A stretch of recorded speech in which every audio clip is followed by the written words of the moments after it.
one missile that shook the world. Fattah's first hypersonic weapon. And last night, it just changed the direction of war. Now, is Fattah the most advanced missile ever created? No, but what it represents is far more powerful than its speed, range, or payload.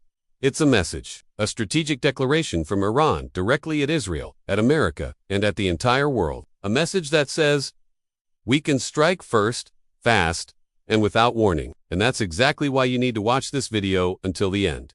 Because this moment, this missile, could change everything about the future of this war. Welcome to the introduction where ideas begin and the future unfolds. Today, we reveal the full story of Fattah's first hypersonic missile, recently used in combat for the very first time. We'll explore how it was created, how it works, what happened last night, and how it could tilt the entire balance of power in the Middle East.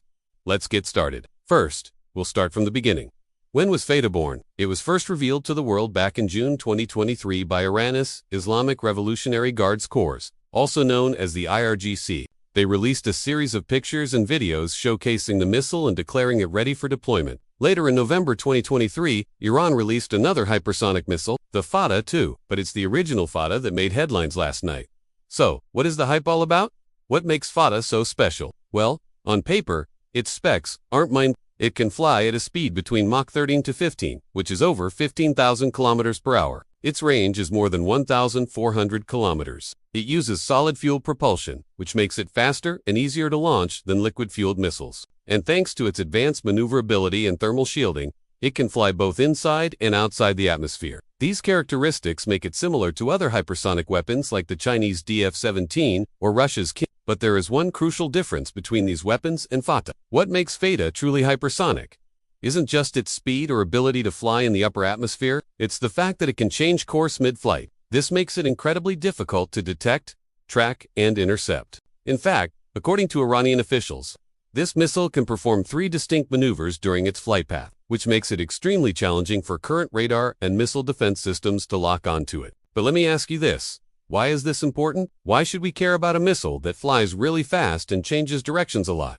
Well, here's why. The true danger of a hypersonic missile lies in its ability to strike suddenly and unexpectedly, bypassing conventional air defense systems. This is where Fattah truly stands out. While it doesn't possess nuclear capabilities, its speed and maneuverability allow it to evade early warning radar systems, making it practically invisible until it's too late to intercept. This means that traditional missile defense systems like the Iron Dome, Arrow, or THAAD become obsolete against such attacks, forcing us to reevaluate our approach to air defense. In simple terms, think about those pesky mosquitoes that are so quick and nimble you can't swat them away. They seem insignificant on their own, but when they swarm, they become a nuisance. Now imagine a mosquito with a bomb attached to it. That's the kind of threat we're dealing with here. Last night, Iran deployed the Fattah missile during Operation True Promise 3.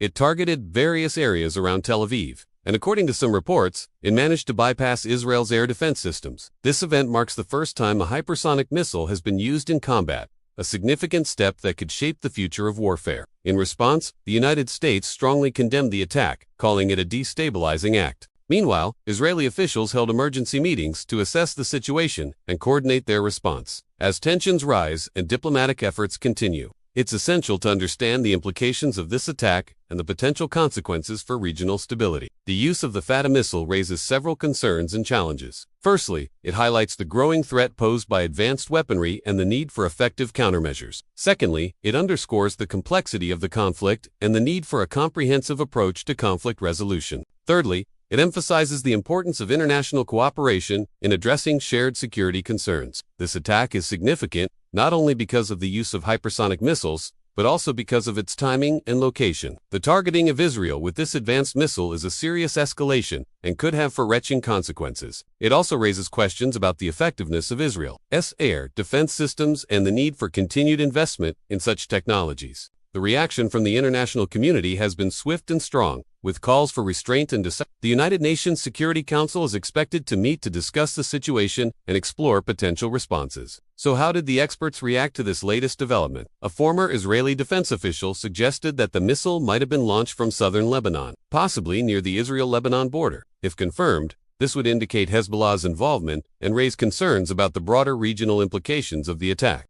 And how about the Fattah missile itself? Is it as advanced as Iran claims? Some critics argue that the available information does not fully support Iran's claims regarding the missile's capabilities. They suggest that the claimed top speed of Mach 15 may be exaggerated, and the missile's actual speed could be closer to Mach 10.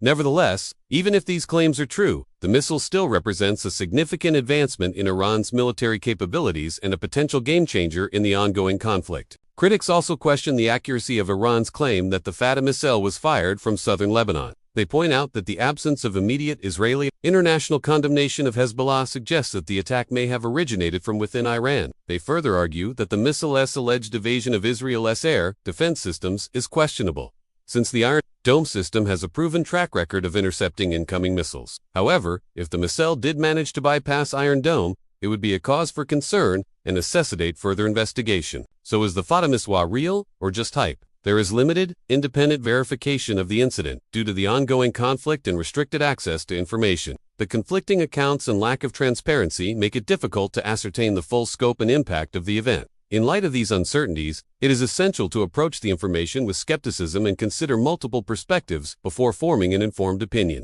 Independent verification and further investigation are necessary to fully understand the implications of this event and ensure an accurate assessment of the situation. However, regardless of whether the Fattah missile possesses all the claimed capabilities, its mere existence and Iranian claims surrounding it have already created a sense of urgency and strategic pressure on the international stage. This serves as a reminder of the evolving nature of threats and the importance of continuous vigilance and preparedness. Now let's talk about what this means for the rules of war. How exactly does the Fattah missile change things? First, it enables first strike capability. Countries often hesitate to initiate military strikes due to the risk of retaliation, but with a weapon that quickly flies under the radar, a country can deliver a surprise attack without fear of immediate payback.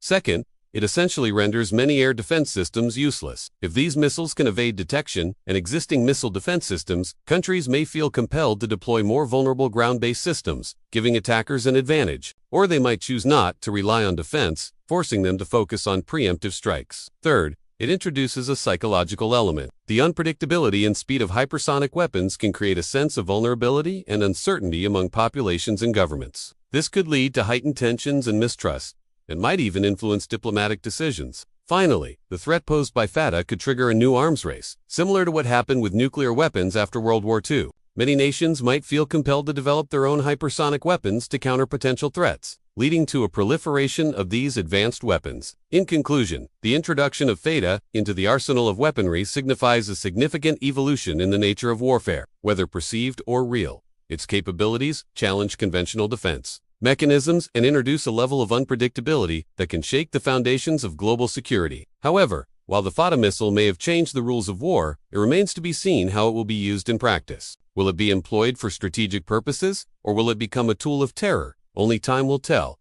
One missile, one night, and the future of war may have just tilted on its axis. This is the introduction, where we don't just report events, we trace how they began and where they might lead next. If you found this breakdown insightful, don't forget to like, share, and subscribe for more eye-opening deep dives. And tell us in the comments, do you think hypersonic missiles will one day replace nuclear deterrence? We're watching the future unfold.